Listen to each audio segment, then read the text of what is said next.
Welcome to part 2 of WPVM's public service programming, featuring City Council primary candidates Drew Ball and Nina Ireland.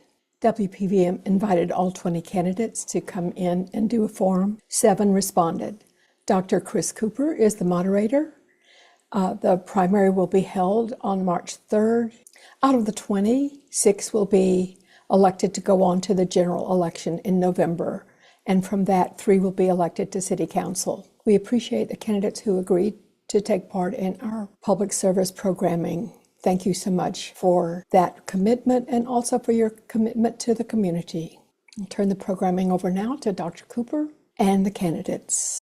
Hey everybody, welcome to the second of 4 Asheville local government candidate forums presented by WPVM, the Voice of Asheville. 3 of these forums will be for City Council, including the one today, and we're also going to have one for Mayor. My name is Chris Cooper. I'm a professor at Western Carolina University, and I'll be your host today. I want to thank everybody for listening and paying attention and caring about local government. And I really want to give a big thanks to our candidates. Running for office is a really tough thing to do, and my hat's off to each and every one of them, and I appreciate them being here very much. Before we get to the candidates and their platforms, I'd like to remind everyone just a few things about this election. Well, this election affects everybody who lives in Western North Carolina, of course. Just the people who live in the city of Asheville within city limits are able to vote. If you're not sure whether you live in city limits or not, that's completely understandable. Sometimes mailing addresses are deceiving. So you can just call or email or drop by the Buncombe County Board of Elections, and they'll be able to help you out. If you're not if you don't know how you're registered to vote, you can also ask them for that. And you can also look up on their website or on the State Board of Elections website to get a sample ballot to sort of guide your choices. As a reminder, today's forum is for the March 3rd primary. Mail balloting is already underway. We've already had ballots sent out and accepted. In-person early voting begins February 12th and runs through February 28th at 11 sites throughout Buncombe County. If you're not registered to vote, at least right now while we're recording this on January 27th, there's still no problem.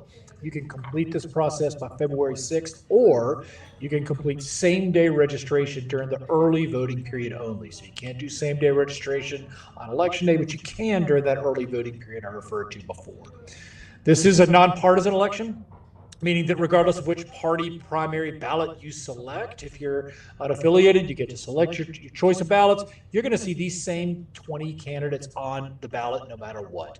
And speaking of these candidates, there are 20 of them, which I think is great news for the city of Asheville, great news for our citizens, great news that people are this invested in local government. Out of those 20, you will select 3 on your ballot. The top 6 will then move on to the general election ballot, where you're going to see at least some of those names again. Ultimately, 3 folks are going to fill seats on the Asheville City Council. We're fortunate to have 2 of those candidates today. I'll allow them to introduce themselves in just a minute, but we just let everybody know the rules today, and of course remind our candidates. They're both going to begin with 1-minute opening statements. They're going to conclude with 1-minute closing statements. And in between, I'm going to ask some questions. Each candidate's going to have 2 minutes to respond. And if we have any rebuttals or follow-ups, we'll also have 2 minutes for those. And I will alternate the order that we will go in. So with that, we will begin opening statements, and we will start with Drew Ball. Thanks, Chris. My name is Drew Ball, and I currently serve on the Buncombe County Commission. And I'm running because I feel like Asheville City Council really needs to be focused on making people's lives better and really tackling the problems that are making it harder for people to live here. I feel like that's addressing the rising costs, particularly the cost of housing, supporting our local businesses, ensuring we're building back resilient, and really standing up for all of our neighbors. Over the past year, it's been an honor to serve on the Buncombe County Commission, where I've helped tackle one of the most challenging periods our city's faced in Helen recovery. And as a volunteer firefighter in Reynolds, the Reynolds Fire District, that's where I was during the storm. And so I've seen what happens when systems are stretched thin, how much residents depend on competent, responsive public leadership. And that's the experience that I'm hoping to bring to Asheville City Council. Over the past 20 years, I've worked in policy. I got an MPA with a focus in state and local management. Public administration has been a big focus of mine, but I've also been working as an environmental advocate for organizations like the Natural Resources Defense Council, Appalachian Trail Conservancy, Sierra Club, Environment North Carolina. And so really the past 20 years of my life, also working in the North Carolina General Assembly, has been focused on making healthier, safer communities. And that is something I've really focused on over the past year on the County Commission. I've worked to be transparent, accessible, open, and easily available to talk with constituents. So it's been a real honor, and I'm running for Asheville City Council to continue serving my community. Great. Thank you so much. Nina? Well, my name is Nina Ireland. I am a second-generation Asheville native, a mother of 4 beautiful children, an entrepreneur, a hospitality worker, and like most of us in 2026, a content creator too. I was raised in the East End Valley community, and I recently moved to the River Arts District likely because somebody had to leave after Helen. And let's be honest, Helen changed our lives forever. I graduated from SILSAT Asheville High. I graduated from AV Tech, and I earned my bachelor's degree in mass communication from UNC Asheville. At this point, I don't think you can get any more Asheville than that. As an entrepreneur, I've worked and served across the city in several spaces, from salons, event spaces, nonprofit organizations, and more. One organization that I'm very proud of is the GAP ABL, which stands for Government Accountability Project, where a group of us are working together to help hold local government accountable to the residents of Asheville and Buncombe County. And with all seriousness, even as a college graduate, I juggle multiple jobs to raise my family here. I live the reality of how challenging it is for working families to remain in a place they love. I believe in higher education. I also believe deeply in trade, work, and labor. My education taught me to think critically, challenge the status quo, and problem solve, skills that prepared me to run for office. But it is my trade and hospitality work that has provided my family's livelihood. And that's why I'm running. It's time for Asheville to have leaders who are deeply connected to the day-to-day experiences of the people who live and work here, not just those with access, influence, or spare time. I believe our city works best when our leadership reflects the real lives of its residents. And if you're willing to take a chance on me, you will see that I'm about listening, showing up, and working together to build a city that's accountable to its people, accessible to its neighborhoods and businesses, and invested in its recovery and future. I'm running for city council because this city raised me, and I'm committed to helping it work better for all of us. To learn more about my platform, you can visit me at nina4abl.com. And don't forget to vote Nina Ireland March 3rd.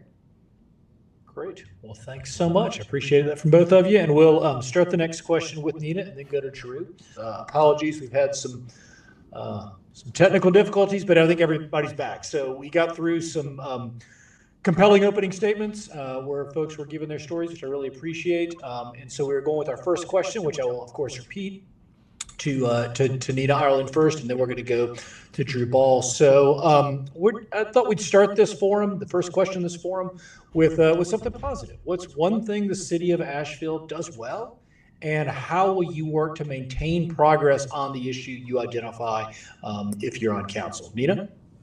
I think one thing that City Council and the mayor has done well is securing funding for state and federal dollars to help us recover with Helen, and even going to get that funding, ask for that funding boldly that we need it right now for economic recovery and rebuilding back our lives. And I will be a part of that push if elected to City Council to making sure that we recover and build back stronger than before the storm has happened, and that the people who live and work here feel like they were brought back and rebuilt as well in the time frame that we had with Helen. I think that has been something that has been really reflective over the last almost over a year now, that they have done well. I know that it's been a holdup from the state level, but advocating for those dollars to get here and to do real recovery has been something that they have done really well. Wonderful. Thank you so much. Drew? Yeah, I would agree with that. I think that, going to DC, going to Raleigh, I've been on a number of trips as a county commissioner to both DC and Raleigh to advocate for that funding. And I think that a number of members of the city council and our mayor have done a good job of working to pull those dollars in. Another thing I think that the city does well is they do a lot of community engagement sessions. I just went to one recently around the Malvern Hills pool that was really great. There was one at the Asheville Middle School around recovery and rebuilding and what we want our parks to look like. And there was hundreds of people there. And it was really, really inspiring. And I can remember even back to 2009 when I was a lobbyist for the North Carolina Sierra Club. I was working with Susan Fisher on a bill that would help create public financing for clean energy infrastructure. And I was working in Raleigh. And I came up to, back up to Asheville, and there's this huge community engagement session. So I feel like that community engagement is really just part of Asheville's DNA with all the charrettes we do and things like that. But Asheville does a great job of having a civically minded electorate. And I think that's obvious because we have 20 great candidates that are running for Asheville City Council. That's great. Well, thanks to both of you for that. We'll start with Drew with this next question. The 2023 Missing Middle Housing Study called for, among other things, more density, altered zoning laws, and it's gotten a lot more attention really just the last couple of weeks. Mayor Manheimer noted to the Asheville Watchdog that, quote, "there's definitely a divide on the council," end quote, on the issue. What is your view of the Missing Middle Study, and would you support implementation of its recommendations? Again, we'll start with Drew. I have very strong support for the Missing Middle Displacement Study. I think it is a wonderful roadmap, a great blueprint on how we tackle our housing affordability crisis, which is really the root of so many issues that we face, from transportation to residents experiencing homelessness. And I think it is a great roadmap, and it shows us how we can actually tackle the cost of housing by following it.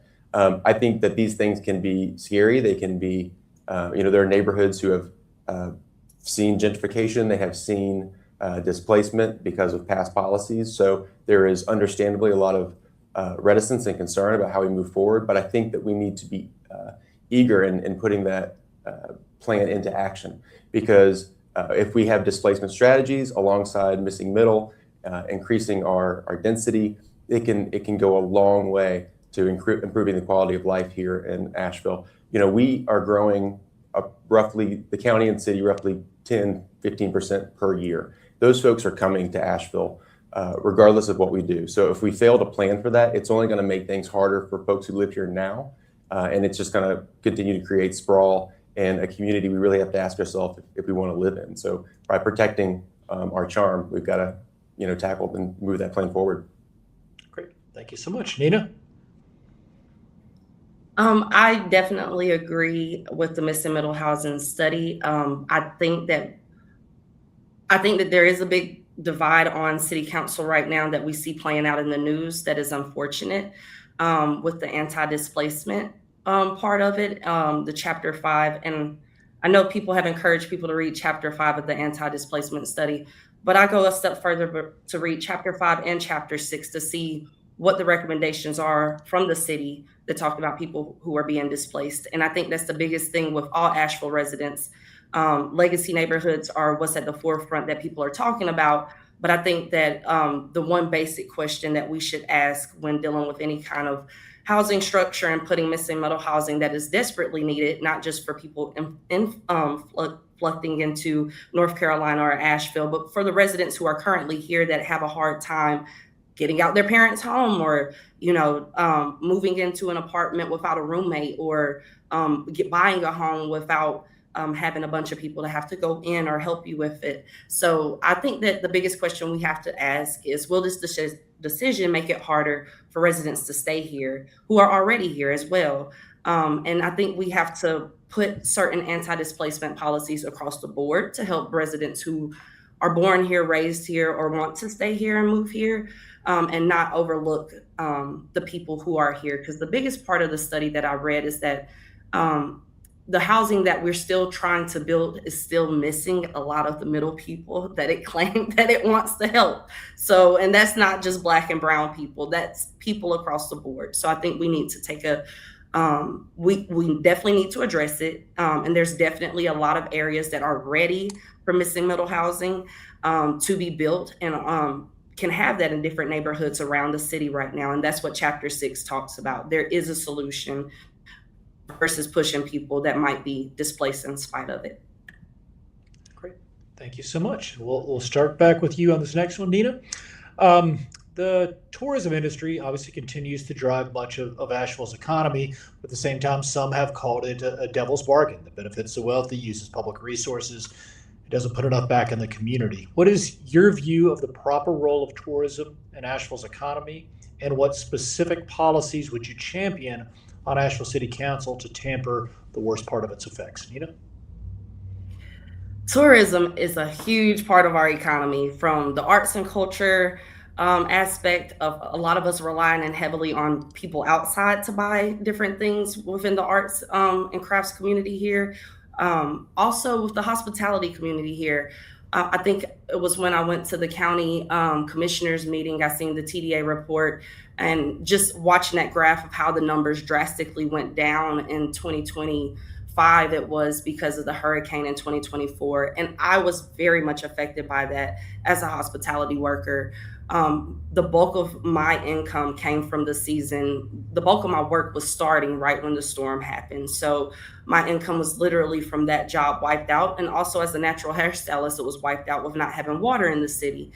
Not saying that my job as a stylist necessarily depends on tourism, but hospitality and everything like that definitely does. What I think it showed us is how vulnerable our economy is to tourism, and the need to diversify our economic stability here. We need to bring more green jobs, tech jobs, diversify the industrial jobs that we have here to better serve and provide stability. Because if we have stability, we can afford to live and work here as well. We can afford to stay here as well. And that's the biggest thing. I just think we need to diversify our economy and bring other jobs and create better workforce for people to participate in and to go back to school with. A lot of things, there's not a lot of night programs here to teach people different trades. A lot of things are focused on the 9 to 5 hours, and it's really hard if you're working a 9 to 5 to go now get another trade in a different category. So I just think we need to be creatively and problem solve and bring jobs in that can provide stability, which will induce affordability as well. Thank you very much. Drew? Yeah, Asheville's history is intrinsically linked to tourism. That it's part of why people have been coming up to the mountains for a long time. But a lot of folks don't realize we've also had a history of manufacturing here in our area. In Swannanoa and where the Walmart currently is, there was a lot of manufacturing in those areas. And I think we can get back to that. I also think that tourism is incredibly important. I've worked in the service industry. I worked at MG Road for a little while, and it was feast or famine, right? When we have it's peak leaf season, we have folks coming up, you're doing pretty well. But when that cold weather hits, it's really hard to make it in the service industry, and we have to be really cognizant of that. At the same time, tourism really helps support our arts community, right? That is a huge part of our identity and who we are. And so, there's a balance there. I like to joke that, everybody that moves to Asheville want to be the last person to move to Asheville. It's like, we have so many great restaurants and all these great artists and artist communities. And it's like, well, tourism helps that, right? But it can't be the only thing that helps drive that. So I do think we have to work to continue to diversify our economy so that we aren't overly reliant on tourism. Tourism took a huge hit during the storm, and we were in really rough shape because of it. And it was really hard to manage our county budget because of that shortfall. We got through it.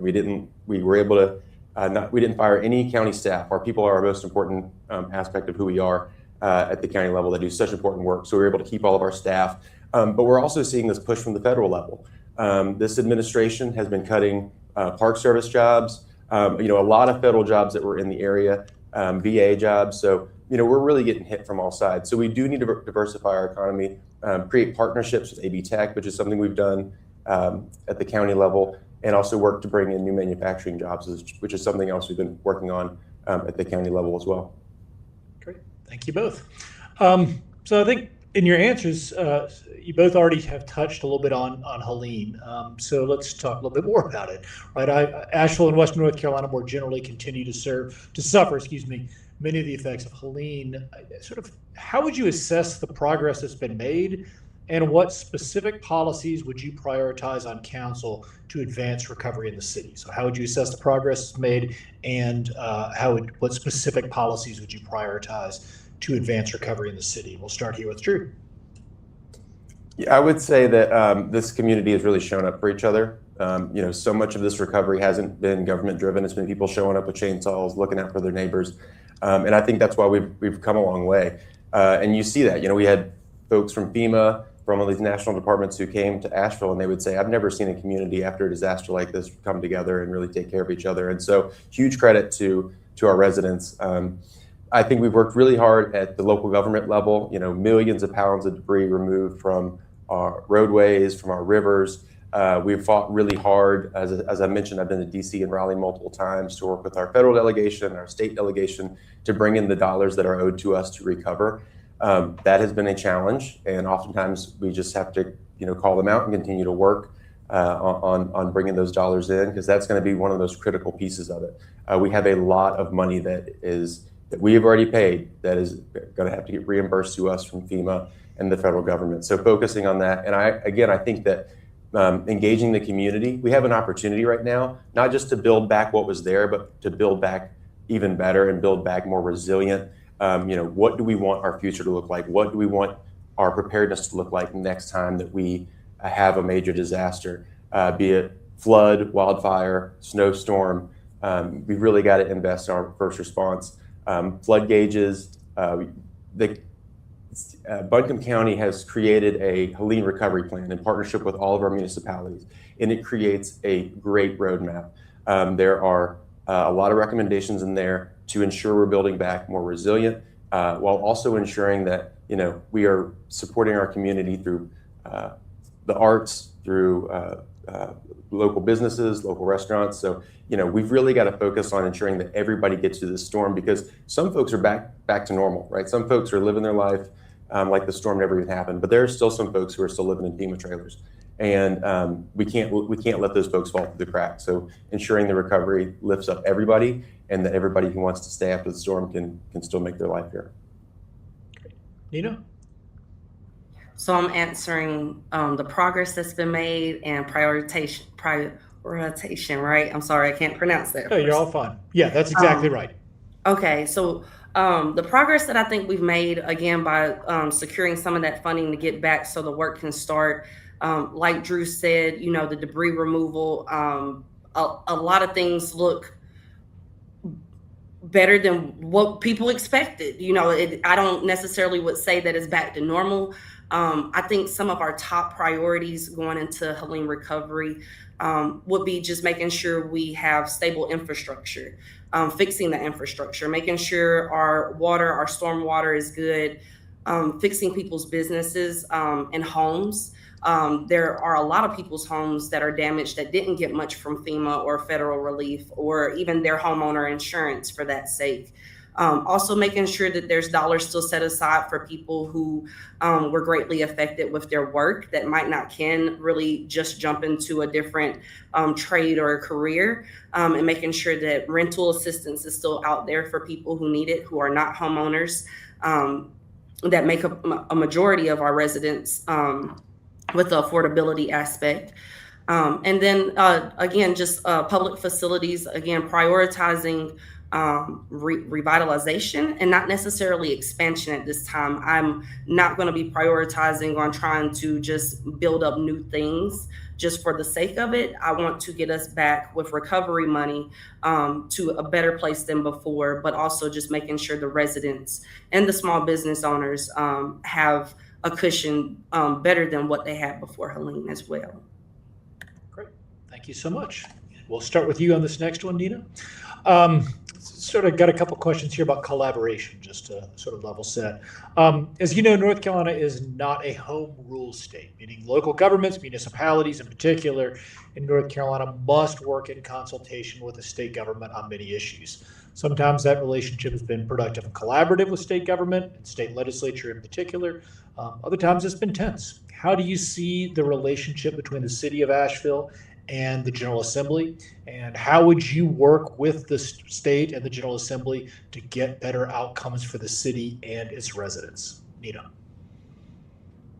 That is a great question. Being new to this side of politics, up elected in, the biggest thing is to figure out where our relationships are.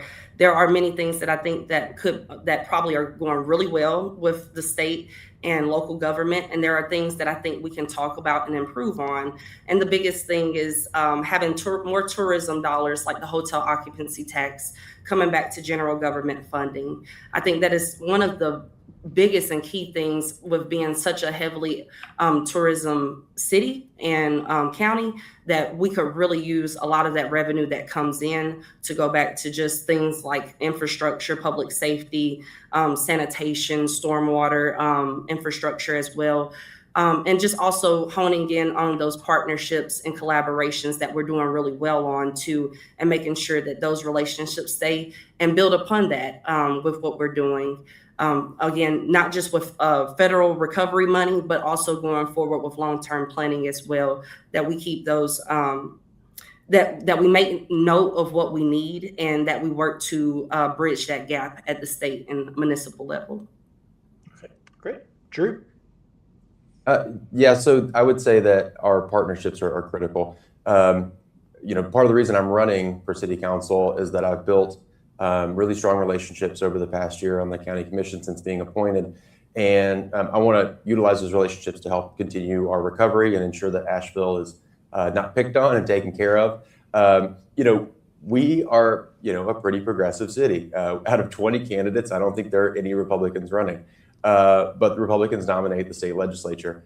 And so, we have to build coalitions, build partnerships. We've done that. I've worked with, I believe Maggie Ullman is the representative from Asheville City Council for the American Flood Coalition Western North Carolina Resiliency Partnership. And that is a bipartisan coalition of elected officials from across Western North Carolina to show that, when it comes to recovering from the storm, party does not matter. We were all impacted. And so we have gone to DC together. We've advocated in Raleigh as a united front. So building those types of relationships is really important. I've worked through the Association of County Commissioners to also, go down to Raleigh and advocate on our behalf. Those partnerships are critical. We can't do anything alone. We have a legislature that has historically liked to pick on Asheville. And so, kudos to our state delegation, Representative Turner, Ager, Prather, Senator Mayfield. They do a really good job of protecting Asheville and fighting on our behalf, because they build strong relationships across the aisle and have Asheville's interests in mind and look out for us. So I think those partnerships are important, but we also recognize that, we talked about storm recovery. Our budgets are still really rough right now. Like, we had a very rough budget season last year. Asheville's currently looking at a potential $30 million shortfall. So a lot of that's going to have to be regenerated with state and federal dollars. And so we have to, build good relationships, stand up for our values, while also building good relationships to help our community see it through. All right. Thanks to both of you. We'll start with Drew on this one, again on the same sort of theme of collaboration. So we talked there a little bit about the kind of vertical collaboration, right, with the state government. I want us to think a little bit kind of horizontally here. So while we're talking about collaboration, many of the problems the city faces, whether it's storm or other, can't be addressed alone. What strategies do you have to coordinate with other municipalities? With Buncombe County, and with the Landescott Regional Council. So what kind of specific strategies do you have to coordinate with other municipalities, Buncombe County and Landescott? And Drew, we'll start with you.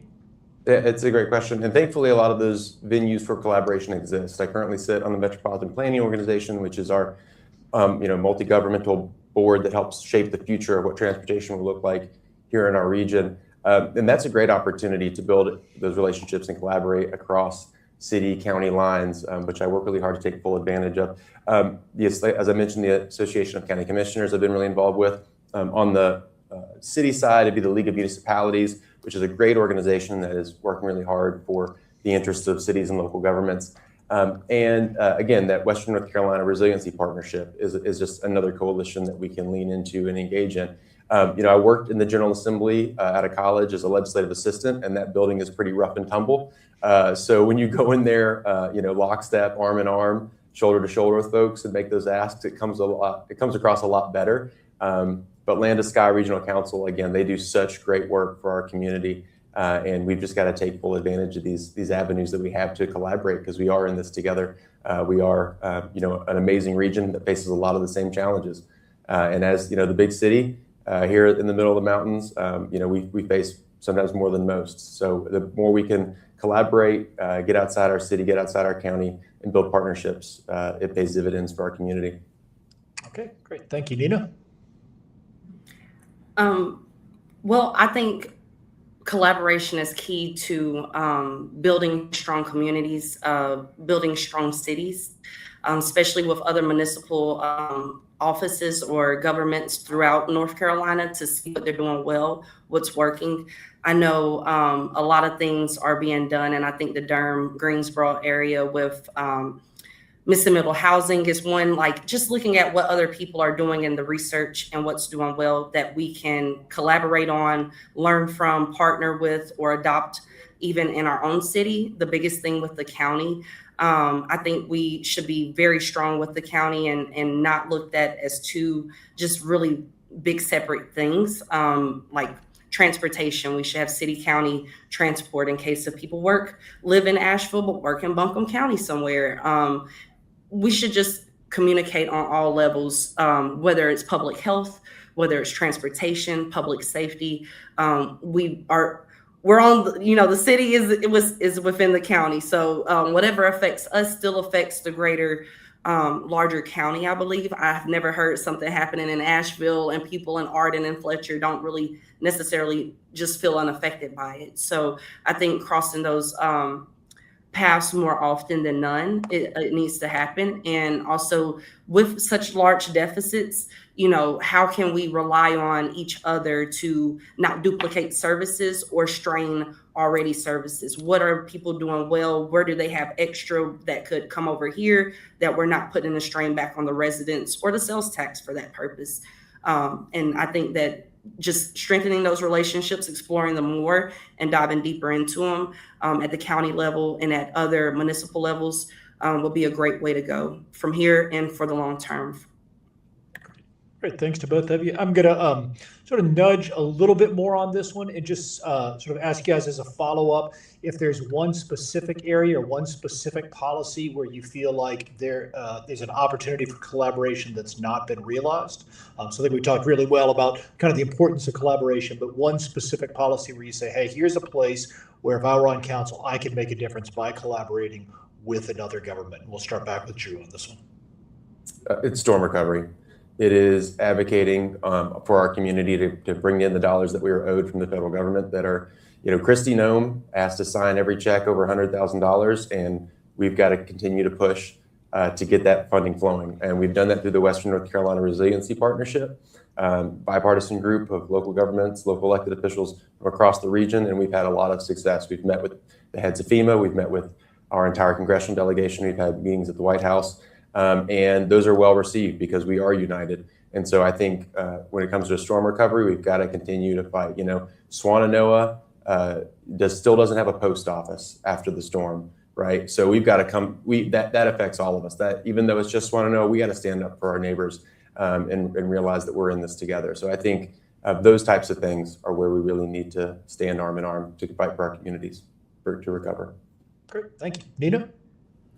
I won't repeat what Drew said, but that's a great answer, Drew. We definitely need the storm recovery. I would say public safety. If there's some crossover that we can have with city and county, the biggest thing is that we need to send the right person out at the right time, and just something like a community paramedic that can handle certain situations when people are dealing with mental health crises and different things like that. So expanding those services to bleed within city and county more, and to be able to respond more and work together more on just something as simple as our homeless population and our underserved communities, and having the access to different programs that might not exist in the city that may exist in the county. And if not, just look at city county collaborations on making sure that public safety is one of our top priorities and that we're not overburdening our police department. Great.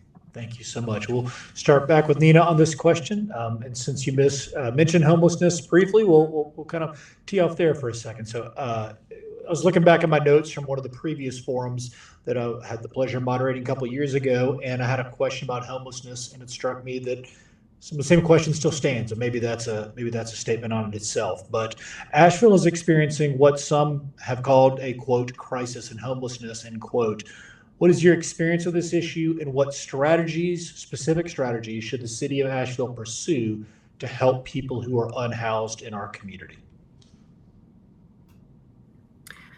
Well, I would say homelessness is not just a humanitarian issue, it's a cost issue. It is very costly for us to leave people out on the streets homeless. And I believe that we have to look at the factors that cause homelessness and address those. And I think with addressing those, we will reduce the cost that homelessness is putting on our city, unfortunately. And homelessness does not just look like the people that are just walking our streets. Homelessness could be the fact that there's still a lot of millennials that are a part of that missing middle housing, that just because they might have their parents or somebody else to live with, they might fall in that category too. If it wasn't for those people, where would they be? Would they be out on the streets? So I think first we have to lead into the factors that cause homelessness: job loss, medical emergencies, mental health challenges, domestic violence, reentry from people who are incarcerated, and displacement after disasters. A lot of people are experiencing homelessness, like Drew mentioned earlier, that are still living in trailers and not in their own homes that they had before the storm. Secondly is affordability. We have to talk about the affordability in Asheville. Again, outside of mental health and other things that are keeping people from stable incomes and different things like that, affordability is one of the reasons why I think a lot of people who don't are a part of that missing middle housing don't have housing. Also, we have to look at the third, which is prevention. How do we prevent homelessness in the first place? Which is the most cost-effective approach. Rental assistance, eviction protection, and property tax relief can help keep people in their house at a fraction of the cost than putting the cost on emergency systems like our ERs, our police, our jails, and different things like that to house these people when things go wrong. I think we need to be invested in data-driven, people-centered solutions that stop straining the police department, the jails, the hospitals, and the city budget. So ignoring homelessness will not make it go away. Addressing homelessness and trying to prevent it are some of the things that cost less, and we'll see a lot less people out on the streets. Thank you so much. Drew? That was really well said. I agree. The continuum of care in Asheville does a great job of coordinating partners that are working to support residents that are facing homelessness.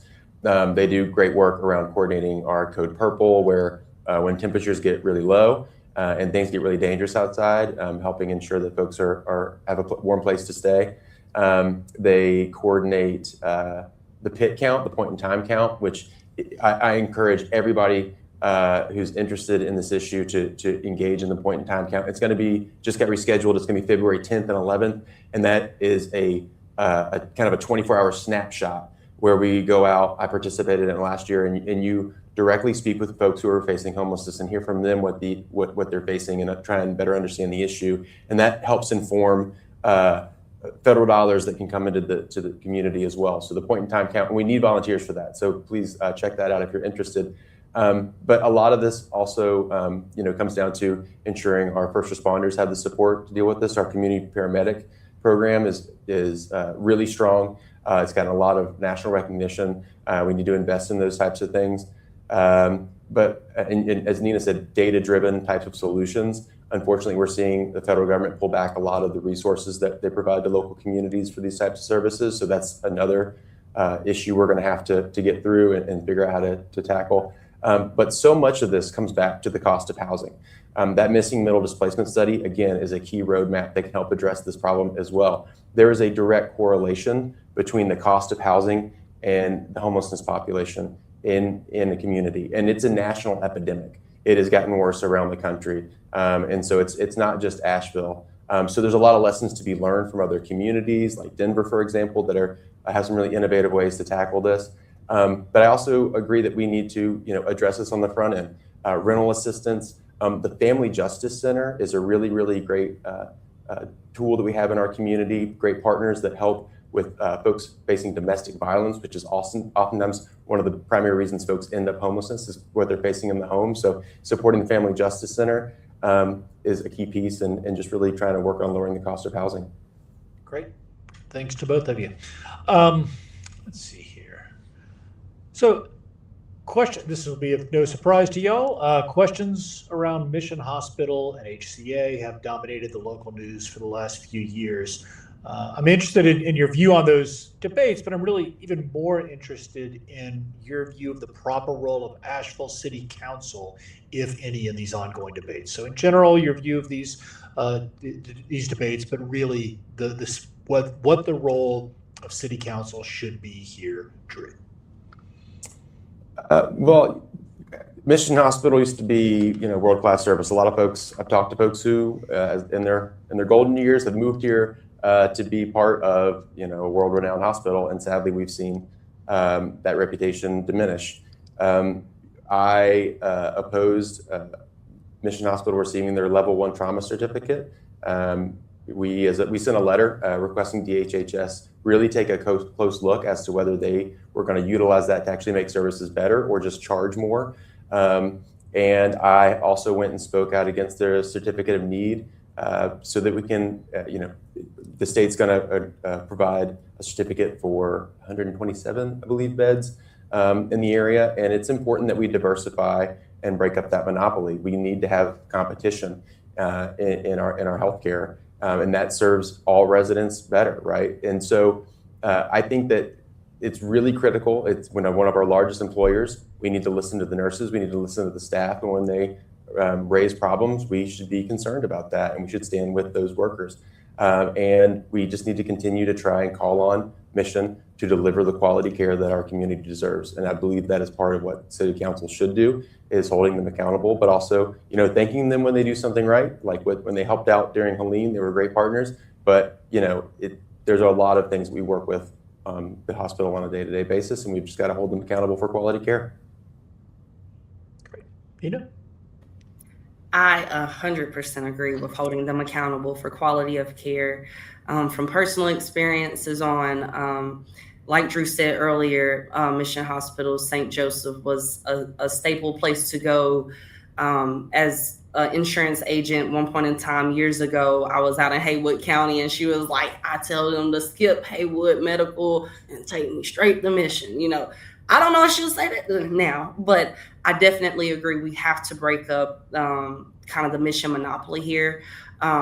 Also, just, I don't want to speak from a place of know-how, just from expert advice or anything like that, from whatever our realm of what we can hold them accountable for. But whatever we can hold them accountable for, whether it's the quality of care, breaking up the monopoly and bringing other people in to have better rates for people that get services, more competition in the area will definitely drive different things down, in my opinion, and the quality of care up, because if they know that they can go somewhere else, to Advent, to Novant, and they're getting rave reviews for service, then by all means, and definitely taking whatever concerns we hear, if we can't do it, to the Attorney General, to whoever needs to hold them accountable as HCA. And like Drew said, if they have wins and successes, to celebrate that, but also listening to the nurses and staff as well as their concerns are. But I definitely think Mission Hospital's HCA is one that is a big concern to the residents.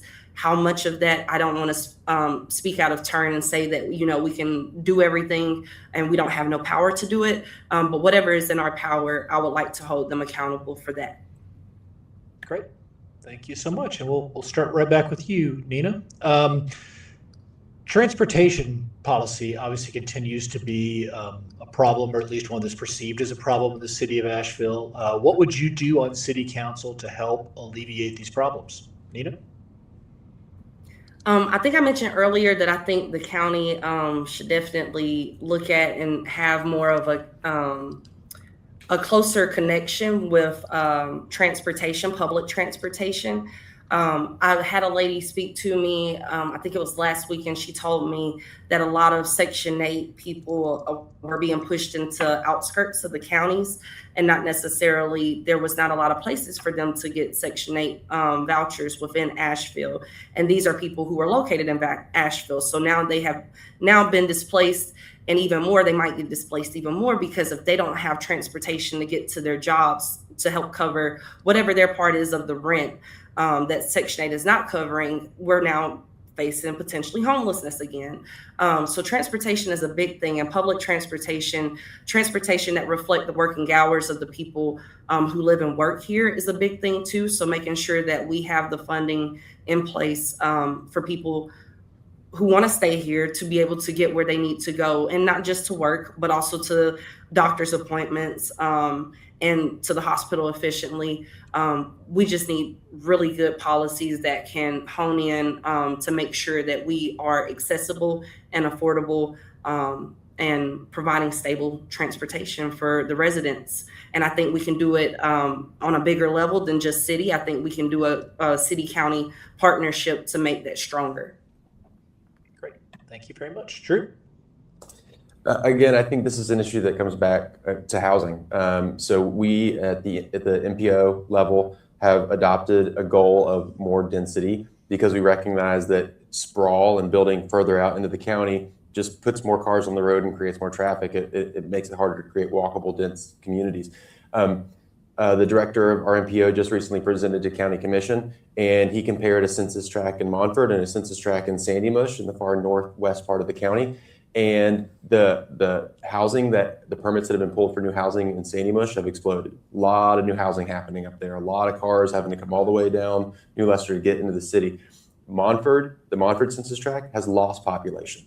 They went from having 17% transit ridership to 0. And so if we don't tackle the housing problem, we're chasing our tail, because it's hard to create a public transportation infrastructure if the folks who utilize public transportation are getting pushed farther out into the county or even further. And so I think a lot of it comes back to that, and that part of that missing middle, again, is something that can help us with that. And you know, the other thing about housing too is that there are the Housing Authority presented to the Affordable Housing Committee recently, which I sit on for the county. There are thousands of people in our community who have those housing vouchers. Nina talked about this as well. They can't utilize the housing voucher because we just don't have the supply, right? So like the people who want to live in our community can't. So we could address homelessness. I mean, so many things come back to housing, but specifically on transportation, I think one thing we need to consider is the I-26 project. And I've joked with some of the folks that are running for city council, and I say, you know, if whoever wins, it's going to be one of the things we hear about the most, because as soon as those roads start getting shut down and the traffic gets even worse, people are going to be upset, and understandably so. This community has come together and they've had a charrette to talk about what we want I-26 to look like. There are some benefits there, right? There's the roadway, the bridge, hopefully will make more sense, and hopefully we'll get some good, we're supposed to get some good pedestrian and bike infrastructure, really ideally with a focus on reducing injuries and fatalities. But we've got to be at the table. I mean, that is going to be a massive project. And I've sat in a lot of meetings with DOT and community members. We've got to get this right. And we've got to stand up for Asheville and take it up to the highest levels of DOT if we have to. We can't get pushed around. This project is going to steamroll us if we just lay down and let us pay right over us. Great. Thank you very much. We'll do one more question, then go to, actually two more questions. Go to closing statements, excuse me. We'll start with Drew on this one. So Asheville, of course, created a Community Reparations Commission in 2022, and then that was later disbanded just this last year. Sort of looking back on where we've been and where we're going in terms of reparations, how would you assess this process, and what kinds of lessons learned would you have to offer for the future? Drew? Yeah, you know, my hat goes off to the folks who've worked really hard on that report. It's incredible, and I mean, it is a huge task. We had, you know, national attention on how Asheville would handle this. You know, there's some major goals in there, and there's some major milestones on a roadmap that can't be done with one vote, right? We can't just have one vote and say we're gonna solve this issue. You know, hundreds of years of inequality in our country can't be solved with one city council or county commission vote.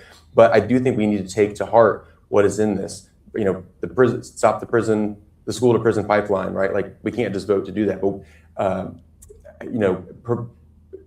push a campaign that pushes home ownership over housing authority rentals, right? Like, these are things that we need to keep in mind, and we need to figure out ways that we can hold ourselves accountable to what that commission has asked us to do, and track our progress along the way, because I do think it is going to be a long progress to achieve that.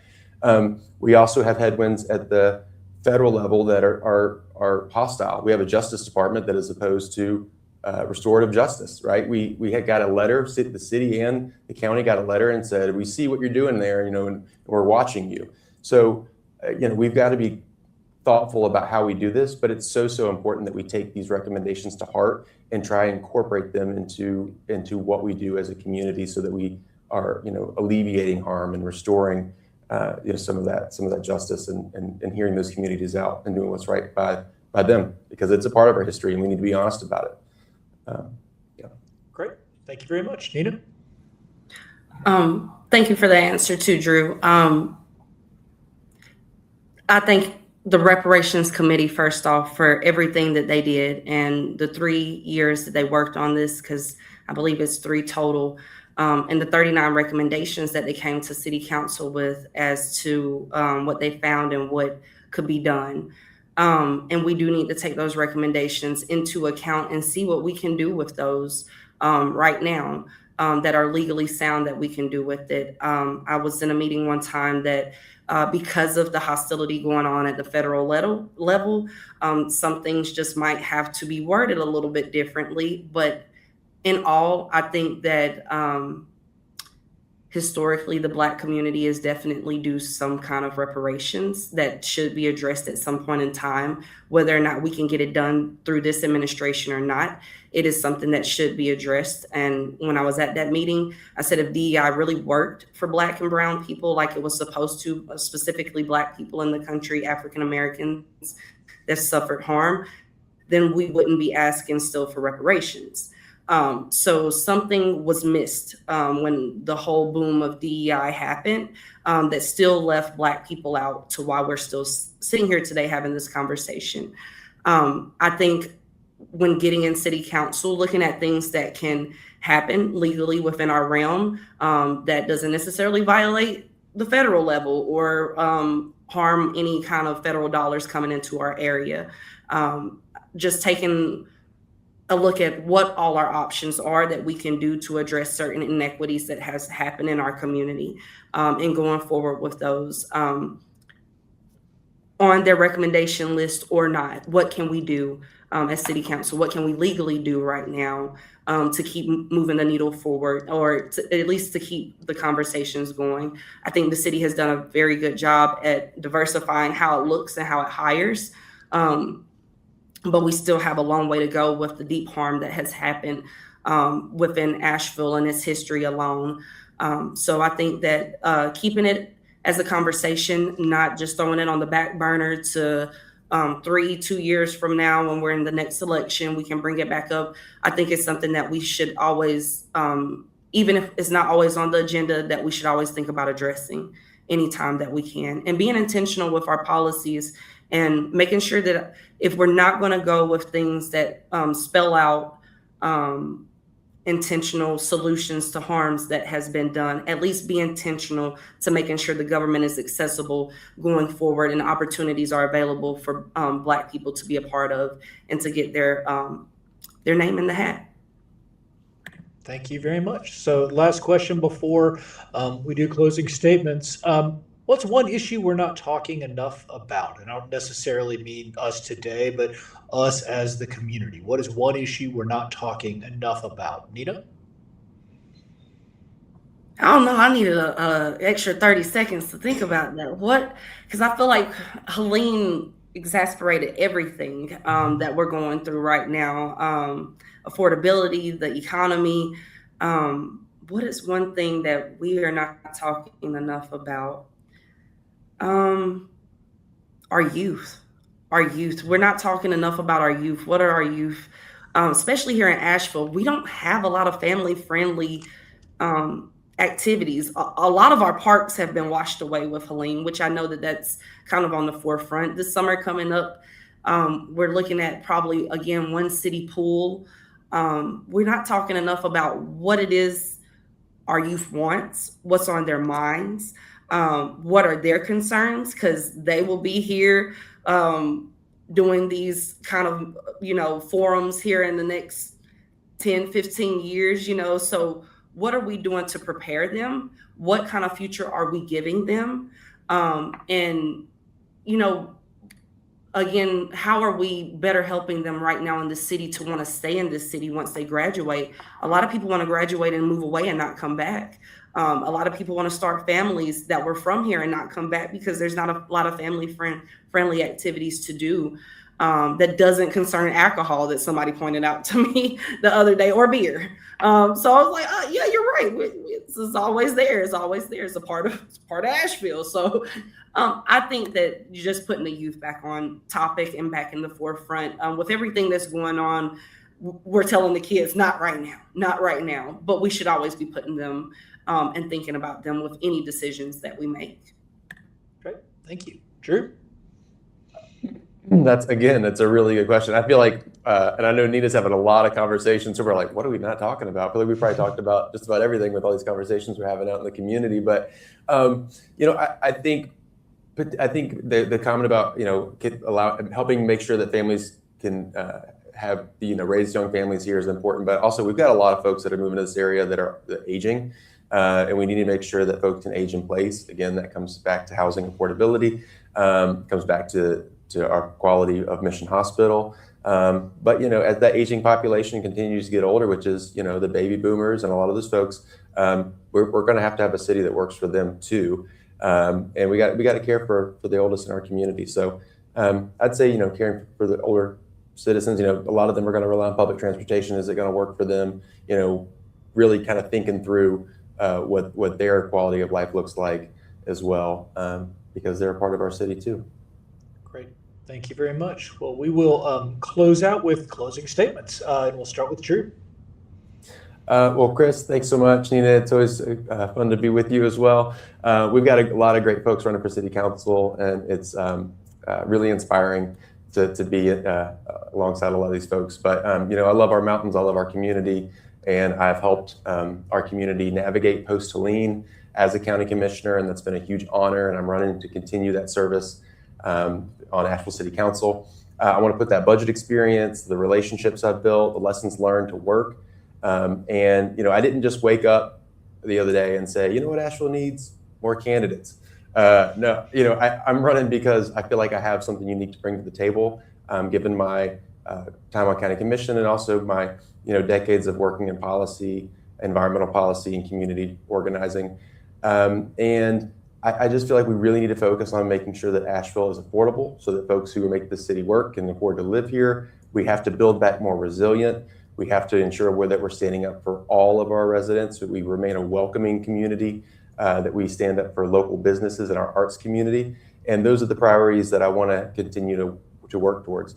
I've served as a volunteer firefighter in our community, and I'm calm in crisis, I'm grounded in service, and I'm really focused on real solutions and collaboration and getting to a point where Asheville City Council is working as a team to get things done for our community. And that's the type of solutions and leadership I want to bring to City Council, and it'd be an honor to serve on City Council. You can find out more about me at ballfory'all.com. My cell phone's on there, contact information is on there. So if there's a topic we didn't get to, you want to talk about, I'd love to hear about it. So please reach out, ballfory'all.com. And Drew Ball, I'd be honored to earn your vote. Thank you. Thank you. And Nina. Well, thank you, Dr. Cooper, for having us, hosting, facilitating. Thank you to WPVM and the listeners for listening, tuning in, and having us and having this forum so that we can get our ideas and everything out there, or our positions out there to the public. I love Asheville. Even if I'm not always proud of everything that's going on in the world, I'm still proud to be an Ashevillean, to live here. It is a beautiful place. I want to preserve that beauty and the makeup that what makes Asheville. I want to keep Asheville weird, as they say. I also want to make sure that the people who make Asheville run and thrive have a voice at the table, and that's the people who live and work here. And that will continue to be a beautiful thing if those voices are heard, are met with solutions. I have a long history of service in this community, around different communities in the area. I'm not afraid to go anywhere or speak to anybody. So if you see me out, please approach me. Please ask me questions. Please tell me what's on your mind that we might not have talked about today, that is a concern of yours that should be addressed. I hope to earn you guys' vote. I hope to see you guys out on the trail. Vote Nina, March 3rd, Nina Ireland. You can visit my page and contact me. If there's a cell phone up there, please text me, because sometimes I am working. That is probably the quickest way to reach me. And I'm on social media, Facebook and Instagram at Nina, 4 spelled out, and Asheville, but my website again is Nina4avl.com. And I am honored to have the opportunity and the privilege to run, but also the opportunity potentially to serve Asheville at a greater level. Great. Well, thanks to you both, and thanks to WPVM for hosting this, and thanks to the listeners.